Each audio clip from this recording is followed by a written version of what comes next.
আসসালামু আলাইকুম ওয়া রাহমাতুল্লাহি ওয়া বারাকাতুহু। সুপ্রিয় শিক্ষার্থী ভাই বোনেরা, রুবেলস ম্যাথ একাডেমিতে আপনাদের স্বাগতম। আজকে আমরা বয়স ভিত্তিক বয়স চ্যাপ্টার থেকে অঙ্ক করব। খুবই কমন ম্যাথ, এটা হচ্ছে বিভিন্ন চাকরি পরীক্ষায় অনেকবার এসেছে। তাহলে আমরা প্রথম প্রশ্নটা পড়ি, তারপরে সমাধান করি। খুব সহজ একটা ম্যাথ। পিতা ও মাতা এখানে দুইজন, বয়সের গড় হচ্ছে কত? 36 বছর। এখন বলা আছে পিতা মাতা ও পুত্রের এখানে কয়জন? তিনজন, যাদের বয়সের গড় হচ্ছে 28 বছর। তাহলে পুত্রের বয়স কত, সেটা কি করতে হবে? বের করতে হবে।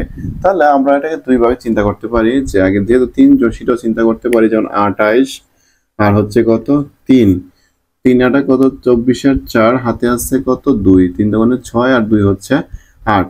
তাহলে কত হলো এখানে? 84 বছর।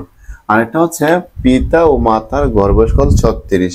তাহলে দুইজন, তাহলে গুণ হচ্ছে 2, 6 দুগুণে 12, 12 হচ্ছে 2 হাতে আছে 1, 3 দুগুণে 6 1 7, 7 72। এখন তিনজন হচ্ছে কত? 84 আর দুইজন হচ্ছে 72। এখন 84 থেকে যদি আমরা 72 বিয়োগ করি, তাহলে যেটা পাই সেটা হচ্ছে পুত্রের বয়স। তো 4 থেকে 2 গেলে হচ্ছে 2, 8 থেকে 7 গেলে হচ্ছে 1। তাহলে কত বছর হলো এখানে? 12 বছর। তাহলে আমরা বলতে পারি যে পুত্রের বয়স এখানে কত বছর হবে? 12 বছর। এবং এটা হচ্ছে এই কোশ্চেনের উত্তর।